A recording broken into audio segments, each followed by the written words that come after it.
क्या आप मूवी को लाइक कर सकते हैं? मूवी के स्टार्ट में हमें दो फ्रेंड्स दिखाए जाते हैं जिसका नाम अकीना और यूमा था। ये दोनों रात के 2 बजे एक टेलीफोन बूथ के बाहर खड़े हुए थे। दरअसल ये लोग यहाँ पर एक विलेज को एक्सप्लोर करते हुए यहाँ पर आए थे, क्योंकि लोगों का मानना ये था कि रात को 2 बजे रेड ब्रिज के पास जो टेलीफोन बूथ है उस पर एक कॉल आती है और जो भी उस कॉल को सुनता है तो उस इंसान के लिए उस विलेज में जाने का रास्ता ओपन हो जाता है। और यहाँ पर अजीब बात ये थी कि जिस विलेज के बारे में ये सब कुछ कहा जाता था ये विलेज मैप में एग्जिस्ट ही नहीं करता था। इस विलेज के बारे में ऐसा बताया गया था कि ये एक कर्स विलेज है और यही वजह थी कि बहुत सारे लोग इस विलेज की हिस्ट्री को एक्सप्लोर करने के लिए आते थे और जो भी लोग इस विलेज को एक्सप्लोर करते थे उनकी या तो डेथ हो जाती थी या फिर वो लोग पागल हो जाते थे। और इन्हीं सब चीजों की वजह से ये विलेज बहुत ज्यादा फेमस हो गया था और यही वजह थी कि दोनों इस विलेज को एक्सप्लोर करने के लिए आए थे। और अब रात के 2 बजते हैं और टेलीफोन रिंग करता है और अब अकीना कॉल पिक करती है। अकीना को किसी की भी आवाज नहीं आ रही थी, बस उसको एक वाटरफॉल की आवाज आ रही थी। और अब वहाँ पर विलेज का रास्ता भी खुलने वाला था। अकीना और उसका फ्रेंड यूमा दोनों उस टनल की तरफ चल पड़ते हैं जिससे उस विलेज का रास्ता आता था। ये दोनों उस टनल के अंदर एंटर होते हैं। अकीना ने अपना कैमरा भी ऑन किया हुआ था, ये वहाँ पर सारी वीडियो बनाती है। अब जब ये लोग उस टनल में थोड़ा सा आगे जाते हैं तो उनको वहाँ पर एक साइन बोर्ड नजर आता है जिस पर लिखा हुआ था कि इस टनल से आगे जाकर जापान के कोई भी रूल्स या लॉ काम नहीं करेंगे। और अब यूमा थोड़ा सा डर गया था। वो अकीना से कहता है कि हमें यहाँ से वापस चले जाना चाहिए, पर अकीना को तो इस विलेज को एक्सप्लोर करना था।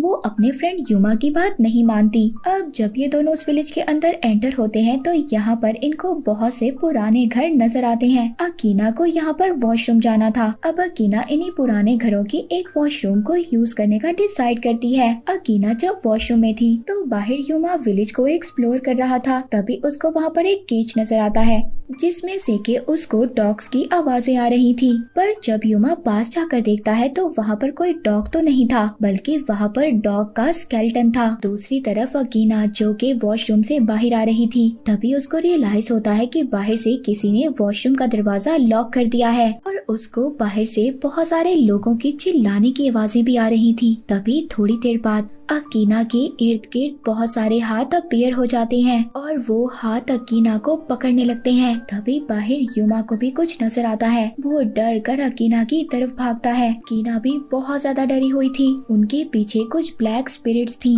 और तभी ये दोनों यहाँ से भाग जाते हैं। नेक्स्ट सीन में हम कनाया नाम की एक लड़की को देखते हैं जो कि एक साइकोलॉजिस्ट थी और कनाया के पास एक लेडी अपने बच्चे को लेकर आई हुई थी। उस बच्चे की मदर कनाया को बता रही थी, वो लेडी अपने बेटे के बारे में बता रही थी कि मेरा बेटा बहुत ज्यादा खामोश रहता है और साथ ही साथ इसको रात को बहुत बुरे बुरे ड्रीम्स भी आते हैं और मुझे लगता है कि मेरा बेटा हमसे कुछ छुपा रहा है। इसी वजह से उस छोटे बच्चे की मदर कनाया के पास आई थी। अब कनाया उस छोटे बच्चे से बात करती है, जिस पर कनाया को बात कर कर उससे पता चलता है उस बच्चे को एक स्पिरिट नजर आती है जिसे कि वो अपनी मदर कहकर बुलाता है। वो बच्चा सारी बातें बताकर जाते हुए कनाया से कहता है कि मेरी मदर के बारे में किसी को भी कुछ मत बताना, क्योंकि अगर मेरी रियल मदर को पता चल गया तो वो मुझसे नाराज हो जाएंगी। और ये कहकर वो छोटा बच्चा वहाँ से चला जाता है, पर वो जाते हुए किसी की तरफ हैंड वेव करता है। कनाया जब उस तरफ देखती है तो वहाँ पर उसको एक लेडी की स्पिरिट नजर आती है।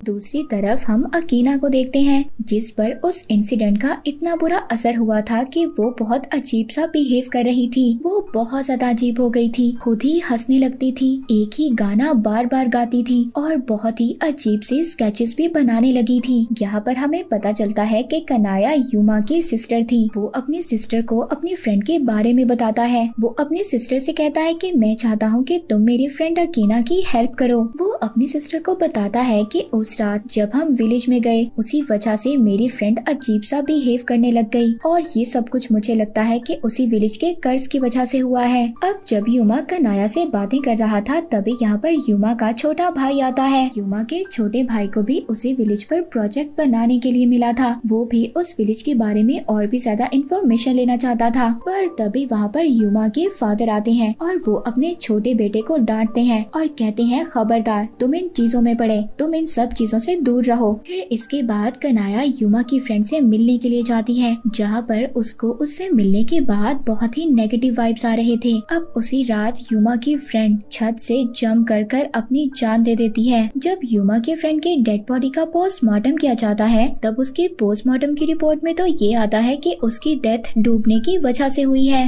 और ये बात सबके लिए शॉक थी। वो तो सबके सामने टॉवर से कूद गई थी, तो ऐसा कैसे हो सकता था कि उसकी डेथ डूबने की वजह से हुई। अब इन सब बातों को युमा समझ रहा था कि ये सब कुछ उसी विलेज के कर्ज की वजह से हो रहा है। अब वो अपने फ्रेंड्स को उसी टनल की तरफ लेकर जाता है, जिससे कि उस विलेज का रास्ता बनता था। वो वहाँ पर अपने फ्रेंड्स को वो टनल जलाने के लिए लेकर जा रहा था। और जब युमा अपने फ्रेंड्स के साथ आता है तो वो देखता है कि टनल सील्ड हो चुका था। पर इस बात पर उसको हैरानी हुई थी कि जब वो अपनी फ्रेंड के साथ आया था तब तो ये टनल सील्ड नहीं था, अब सील्ड हो गया, ऐसा कैसे हो सकता है। युमा अपने फ्रेंड से कहता है कि तुम लोग यहीं पर रुको, और खुद उस टनल के अंदर एंटर हो जाता है। और इसी बीच युमा का छोटा भाई भी उसकी कार में छुपकर उनके साथ आ गया था। युमा का छोटा भाई अपने साथ रिकॉर्डेड कैमरा लाया था, उसको भी उस टनल से डॉग्स की आवाजें आ रही थी। युमा के छोटे भाई को ऐसा फील हो रहा था कि उसका भाई उसको हेल्प के लिए बुला रहा है। वो भी उस टनल के अंदर चला जाता है। उस टनल के अंदर बहुत सारी स्पिरिट्स थी। तभी हमें युमा की चीख सुनाई देती है।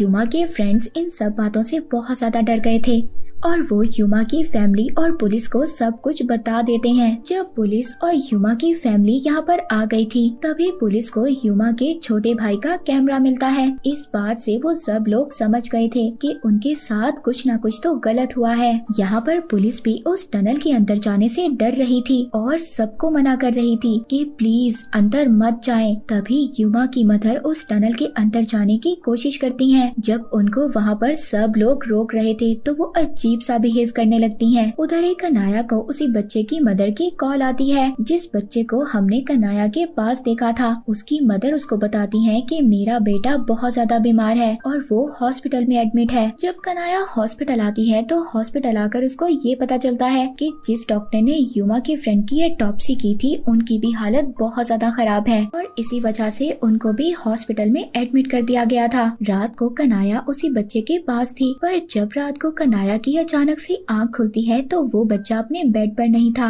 बल्कि उसी डॉक्टर के रूम के बाहर था, जो डॉक्टर हॉस्पिटल में एडमिट हो गए थे। जब कनाया उस छोटे बच्चे से पूछती है कि तुम यहाँ पर क्या कर रहे हो, तो वो बताता है कि मुझे यहाँ पर मेरे ग्रैंडफादर ने बुलाया है। वो यहाँ पर कुछ भी नहीं समझ पाती, पर जब कनाया उस डॉक्टर के रूम के अंदर देखती है तो उनके बेड के इर्द गिर्द बहुत सारी स्पिरिट्स थी और यहाँ पर वो सभी स्पिरिट्स सेम सॉन्ग रिपीट कर रही थी। वो स्पिरिट्स बार बार कह रही थी कि अगर फसल खराब हो गई है तो उसे खत्म कर दो। और तभी वो सारी स्पिरिट्स कनाया और उस छोटे बच्चे की तरफ बढ़ने लगती हैं और सामने से उस डॉक्टर की स्पिरिट भी उनकी तरफ आ रही थी, जिस डॉक्टर ने अकीना का पोस्टमार्टम किया था। पर तभी यहाँ पर एक नर्स आती है और उसके आने के बाद सब कुछ नॉर्मल हो जाता है।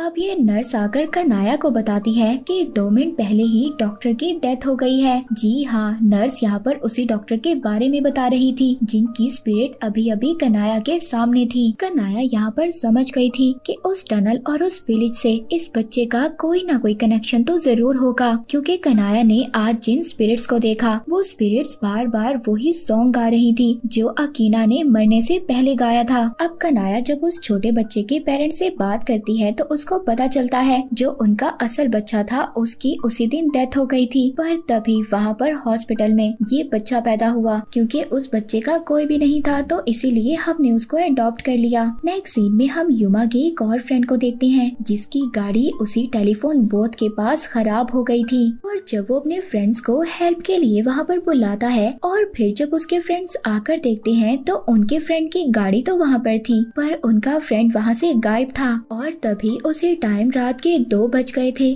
वो टेलीफोन भी रिंग करता है। उन दो फ्रेंड्स में से एक फ्रेंड उस फोन को रिसीव करता है पर उसमें से कोई भी आवाज नहीं आती। दूसरा फ्रेंड भी जब फोन सुनने के लिए आता है तो वो बूथ खुद ब खुद बंद हो जाता है और अचानक से उस टेलीफोन बूथ में पानी भरना स्टार्ट हो गया था और तभी उस टेलीफोन बूथ के बाहर बहुत सारे स्पिरिट्स जो कि वही सॉन्ग गा रहे थे। इसके बाद सीन शिफ्ट होता है कनाया पर। कनाया अपने फादर से बार बार पूछ रही थी इन सब के बारे में, मगर उसके फादर बहुत ज्यादा परेशान थे और कनाया को कुछ भी नहीं बताते। और कनाया अब इन सब बातों के बारे में जानने के लिए अपने ग्रैंडफादर के पास जाती है, जहाँ पर उसको अपनी ग्रैंड मदर के बारे में याद आता है। दरअसल उसकी ग्रैंड मदर भी स्पिरिट्स वगैरह को देख सकती थी और स्पिरिट्स देखने का ये गिफ्ट कनाया को अपनी ग्रैंड मदर से ही मिला था। अब कनाया अपने ग्रैंडफादर को उसी विलेज के बारे में बताती है। उसके ग्रैंडफादर कहते हैं कि हाँ, पिछले कुछ साल पहले वो विलेज एग्जिस्ट करता था और उस विलेज के पास एक डैम था। उस डैम के टूटने की वजह से पूरा विलेज डूबकर डिस्ट्रॉय हो गया। तभी कनाया को अपनी ग्रैंड मदर याद आती है। जब वो एक दिन अपनी ग्रैंड मदर के पास बैठी थी, उसने वहाँ पर अपनी ग्रैंड मदर के साथ बैठकर तभी दूर एक लड़के को देखा था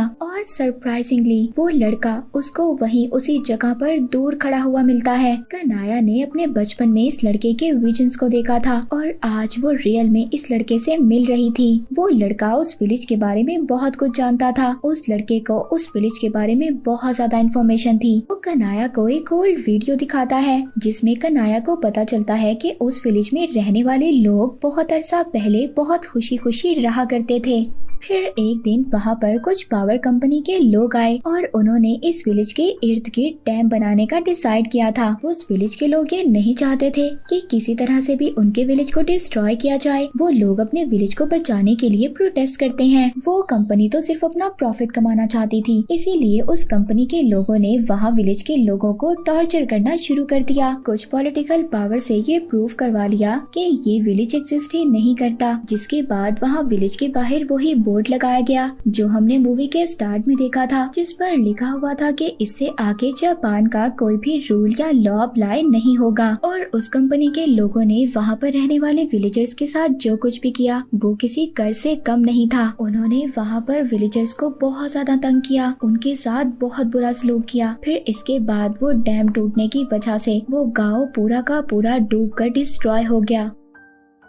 कनाया उस वीडियो में अपने ग्रैंडफादर को भी देखती है और उसको पता चलता है कि उस कंपनी के ऑनर कोई और नहीं बल्कि उसके ग्रैंडफादर थे और यही वजह थी कनाया की फैमिली के साथ ये सब कुछ हो रहा था। अब कनाया उस लड़के को लेकर उसी टेलीफोन बूथ के पास जाती है जहाँ पर 2 बजे दोबारा से वो फोन रिंग करता है। कनाया उस फोन को अटेंड करती है। फोन अटेंड करने पर उसे अपने भाई युमा और अपने छोटे भाई की आवाज आती है जो उसे हेल्प के लिए बुला रहे थे। कनाया उस लड़के के साथ उसी टनल से एंटर होकर विलेज के अंदर एंटर हो जाती है, जहाँ पर आकर उन्हें ये फील होता है कि वो टाइम से कुछ पीछे आ गए हैं। वहाँ पर कनाया देखती है कि इर्द गिर्द विलेजर्स की डेड बॉडीज पड़ी हुई थी और एक केज में उसको अपने दोनों भाई बंद हुए मिलते हैं। ये अपने दोनों भाइयों को वहाँ से छुड़वाती है। फिर इसके बाद ये एक और केज के पास जाती है जहाँ पर एक लड़की बहुत बुरी हालत में थी और उसके साइड पर ही एक न्यूबॉर्न बेबी था। वो लड़का जो कनाया के साथ था वो कनाया को बताता है कि तुम्हें इस बच्चे को लेकर बहुत जल्दी इस गांव से दूर जाना होगा क्योंकि जल्द ही ये विलेज डूब जाएगा और जब ये विलेज डूब जाएगा तो ये बच्चा ही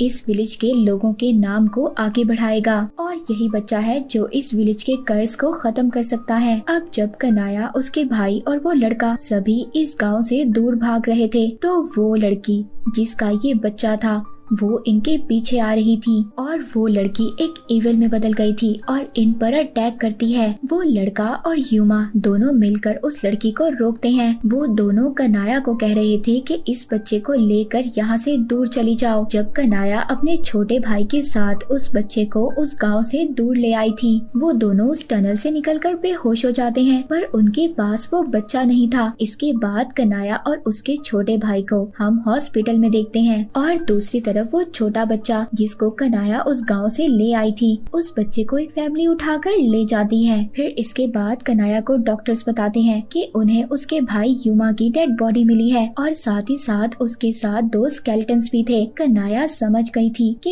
ये 2 स्केलेटन उन्हीं के थे, जो कि एक लड़के का और दूसरा उस लड़की का स्केलेटन था जिसके बच्चे को वो अपने साथ ले आई थी। अब यहाँ पर क्वेश्चन ये था कि कनाया जब उस गांव से आई तो उस पर उस कर्ज का क्यों असर नहीं हुआ। और यहाँ पर हमें ये भी पता चलता है कि वो टनल एक टाइम लूप था जो कि सिर्फ रात के 2 बजे ही ओपन होता था, क्योंकि रात के ठीक 2 बजे ही उस डैम का पानी इस विलेज में छोड़ा गया था। और कनाया उस विलेज के कर्ज से जुड़ी हुई थी, क्योंकि कनाया ही थी जो उस विलेज के कर्ज को खत्म कर सकती थी। दरअसल वो लड़का जो कनाया को मिला था, जिसने कनाया की हेल्प की थी ये सब कुछ दिखाने के लिए, वो लड़का और लड़की ये दोनों इसकी ग्रैंड मदर के पेरेंट्स थे जो इसकी हेल्प कर रहे थे। और वो बच्चा बाहर आते ही सार पुराने अपने टाइम लूप में चला गया और इस गांव का कर्ज सिर्फ उन्हीं लोगों पर होता था जो कि उस पावर प्लांट कंपनी से रिलेट करते थे। और उन लोगों की डेथ में वाटर की प्रेजेंस भी जरूर होती है। और इसी के साथ ये मूवी यहीं पर एंड हो जाती है।